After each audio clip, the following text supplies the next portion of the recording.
Welcome to another episode of the Business Spotlight. I am joined today by Nicole. She is the owner of Glass Vegas, and I am excited to dive a little deeper and learn more about you, Nicole. I want to say thank you for taking the time for being on this episode of the Business Spotlight. I know time is one of our most valuable assets, and as a business coach, I understand time management. So without further ado, Nicole, can you tell us a little bit about yourself and your business? Yeah, so my name is Nicole. I'm the owner of Glass Vegas.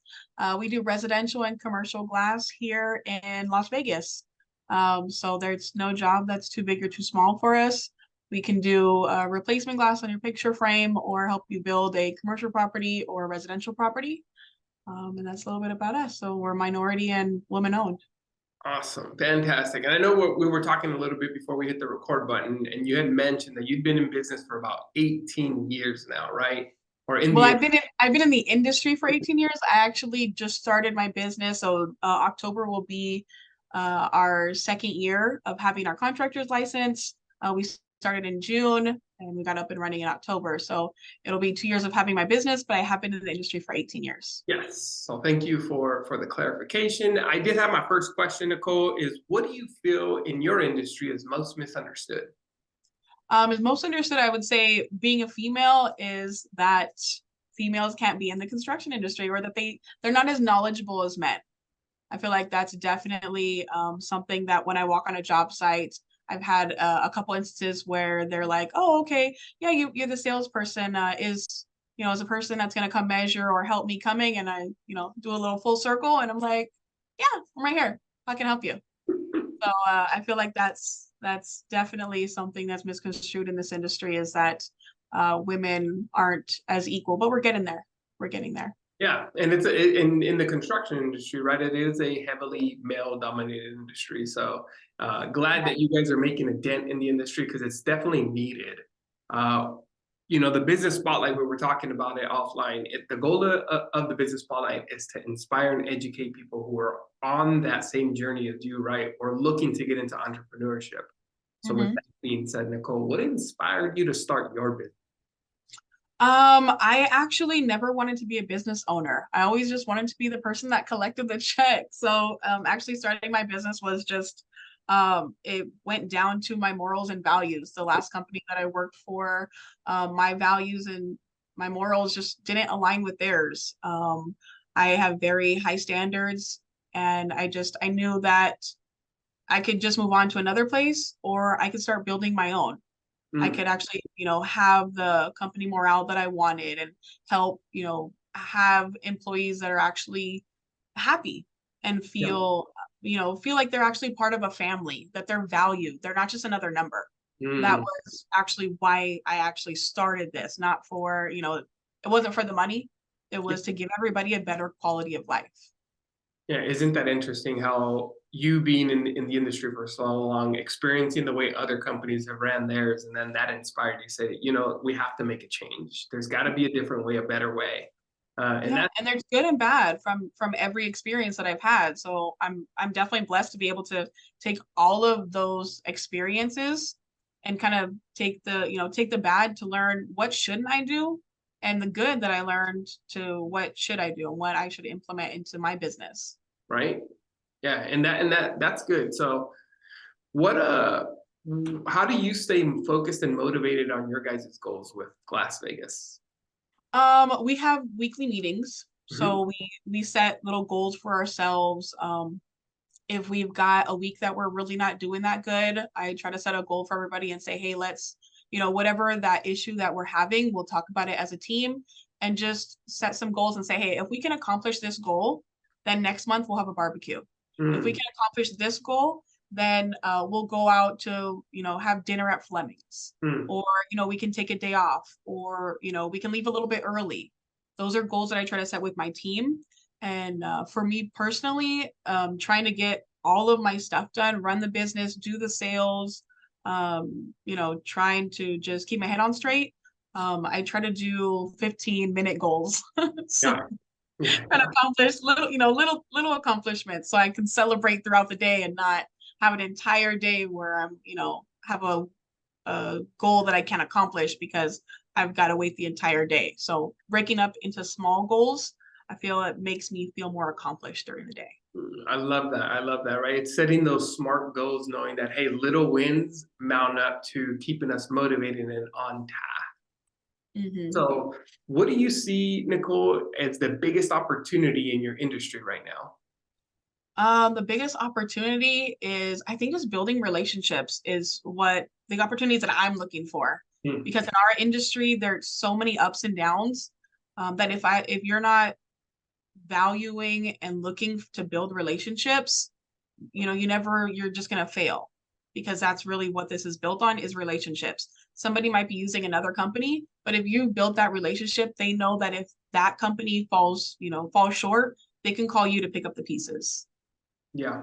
So, yeah, building relationships is the biggest opportunity I can have in this industry. Yeah, and that's good advice, right? No matter what industry you're in, it's people want to do business with people they know, like, and trust, right? And building those relationships, taking the time to get to know people, that's what's going to amplify you having to do less marketing to get clients, because those clients that you've already taken care of and those relationships that you're building is what's going to continue to help scale and grow, right? Now, Right. And even if they have, somebody that they use, not stepping on somebody else's toes to say, hey, you know mm, what?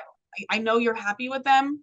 That's great. I'm not trying to replace somebody, but maybe if the opportunity presents itself, I would love to be able to fill that spot. Maybe they can't get out to a job for you because they're really busy. I would love to fill in that little job, right. you know, show them what you can do, so they, can start, put you in the Rolodex and start calling you when they do need these things. Get in Mhm. the queue. Yeah. Yeah, and that's good advice, right? It's just learning how to get those small little wins, right? And knowing that, hey, if a bigger opportunity presents itself from that little win, you know, Yeah. the rest is Yeah. history. Now, Right. what advice, what advice would you give 20-year-old Nicole who is just getting into business? It's not going to be easy. It's Mm, not going to be easy. There's going to be a lot of long nights, early mornings, but it's all going to be worth it. And to build a team, I feel like it's presented in the world that you can do all of this on your own.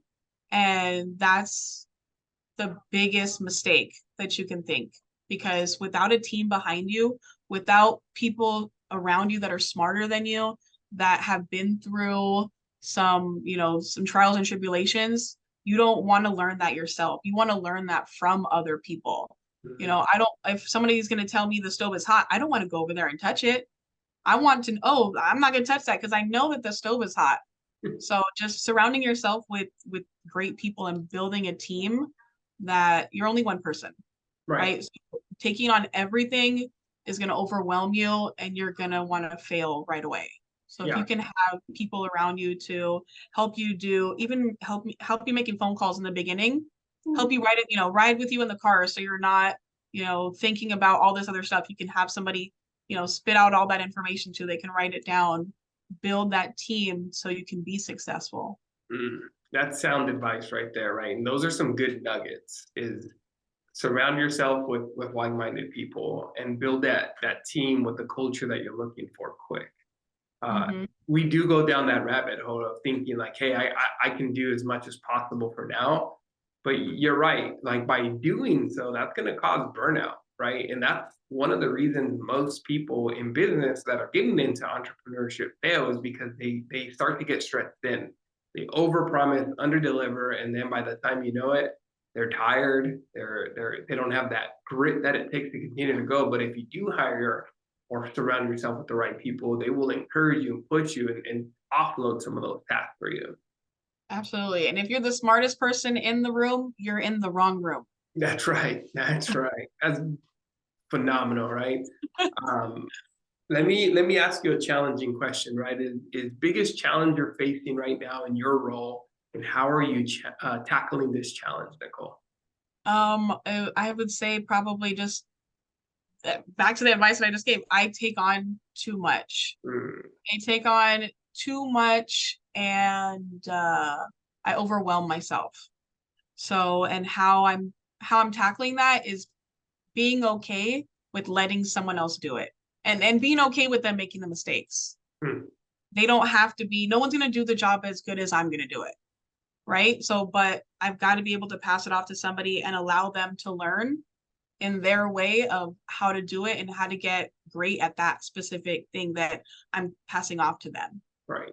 So being okay with the mistakes and finding the mistakes and adjusting it accordingly. Like I was just telling my salesperson who's new with me, he was like, I don't want to do this really big bid because what if I make a mistake? Hmm. I said, I want you to do it. Just because you said that, I want you to do it. And you're going to make a mistake, but it's okay. I want to see the mistake that you make because then I can help you. At other times I would have just told him, you know what, I'll do it.